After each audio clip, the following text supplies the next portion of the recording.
banyak sekali berbuat dini untuk dikenang nanti. Syukran kasiran dari kami santri. Doa kami mudah-mudahan Ustaz dapat berkunjung kembali. Uas dan uah dari aset bangsa. Uah itu maksudnya Ustaz Adi Hidayat. Perlu dijaga bak mutiara dari lubuk hati kami tercipta. Hendak berjumpa dengan uah juga. Mohon titip salam Ustaz. Asal sudah direkam ini sampai itu. Asal sudah saya ceramah kan pas sampai ke Ustaz Adi Hidayat. Sampai itu.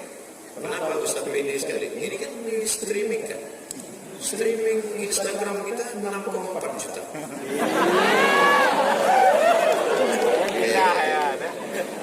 Bagaimana cara kita agar senantiasa menjadi istri solehah?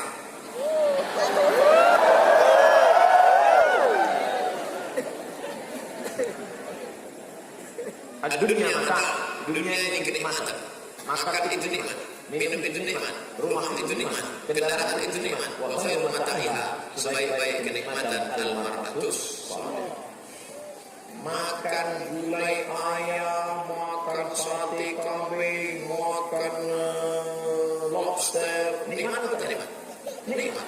Tapi kalau yang menyuguhkan, makan, kalau bisa. Itu jadi pahit itu. Pahit pun kopi itu kalau dia senyum, minum ya Pak. Manis pun dia kalau bantingnya, minum. Al-mar'atus salihah. Oleh sebab itu tungkahul mar'atu li arba'. Perempuan itu dinikahi karena 4-5 karena dia kaya. Bapak nikah sama ibu ini? Iya. Perasaan enggak terlalu cantik kenapa mau cincinnya banyak. Itu 5 kali. Yang kedua, wali hasabiha, karena keturunan. Bapak kenapa pilih dia Pak? Ya bangsawan Pak. Apa itu? Bangsa yang hidup di awal. Yang ketiga, wali jamaliha. Jamal, ontak. Tapi kalau jamal, karena cantik. Kenapa Bapak nikah sama dia? Oh, itu dulu Pak Ustaz kembangnya di desa. Rambutnya Bapak yang terurai, alisnya Bapak semua beriring, pipinya Bapak wilayah, bibirnya. Yang mana Pak? Itu. Tapi tak dulu. Sekarang yang Bapak tanya lagi Pak Ustaz. Macam semua kompor. Kalau kau nikah karena hartanya, harta akan binasa. Kalau kau nikah dia karena sukunya berapa banyak orang ambil pantang sukunya. Kalau kau nikah dia karena cantiknya, wajah akan berubah. Tapi kalau kau nikah karena yang keempat, walidiniha, pandangkan agamanya. Fasfar bidzati din, pandangkan agamanya. Itu yang akan membuat engkau selamat dunia dan akhirat. Mudah-mudahan yang lajang-lajang yang baik-baik ini mendapatkan yang soleh-soleh. Lihatlah mereka. Semua mereka jaga.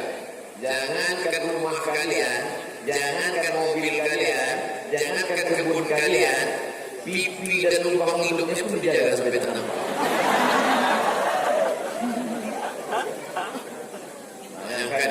Pergi kita ke pasar, ada buah apel yang dijajakan di tepi jalan, tidak ditutup, lisut. Yang satu lagi apel dibungkus plastik, plastiknya dalam tas, tasnya dalam kulkas, kulkasnya dikunci, kuncinya dalam mall-mallnya dikunci.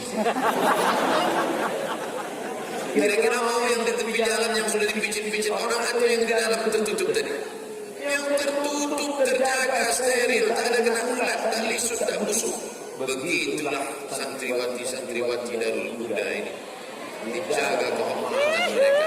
Makanya jangan kalian ejek. Yang pakai cadar. Ini kenal laki-laki ini kalau melengok perempuan pakai cadar ngejek. Nah ini jadi. Kenapa kalau melihat perempuan bercadar kau ejek, tapi melihat perempuan pakai rok pendek kau diam? Melihat perempuan bercadar kau olok-olok, tapi melihat perempuan yang pakai baju you can see kau diam. Berarti otakmu kubis. Cadar adalah syariat Islam. Mengejek cadar berarti mengejek syariat Islam. Mengejek syariat Islam berarti mengejek Sayyidina Maulana Muhammad SAW. Begitu juga antara ibu-ibu yang belum bercadar dengan yang sudah bercadar, jangan saling mengejek. Kalau antara yang bercanda dengan yang tak bercanda harus mengejek, maka yang ketawa yang tak pakai baju. Oleh sebab itu, adik-adik, anak-anak santriwati cerdas. Kalau mereka diejek, mereka tidak marah. Ada yang begitu diejek, ngapain pakai cadar? Untuk tidak cantik. Ngapain? Untuk apa kami bercadar? Apa kata perempuan yang cerdas? Bu, kami bercadar bukan mau menutupi pipi kami. Kami bercadar bukan menutupi hidung kami. Kami bercadar bukan mau menutupi dagu kami. Kami bercadar bukan mau menutupi bibir kami. Lalu untuk apa? Untuk menjaga mata lakimu yang gatal.